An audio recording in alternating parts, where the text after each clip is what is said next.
সফলতার কোনো শর্টকাট হয় না, হয় অনেক কাঠখড় পুড়িয়ে জীবন যুদ্ধের প্রতিটি অধ্যায়ে নিজেকে প্রমাণ করে করে একটু একটু করে আপনি সফল হবেন, একটু একটু করে আগাবেন। ইটস এ জার্নি, এটা কোনো ডেস্টিনেশন নয়।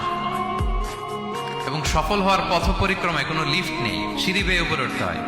কি বেয়ে? কিন্তু আমরা সফল হতে চাই কিভাবে? ডাইরেক্ট 100 তলায় তো আমি সফল, উপরে সবার উপরে আমি, এইভাবে চাই সফলতাটা।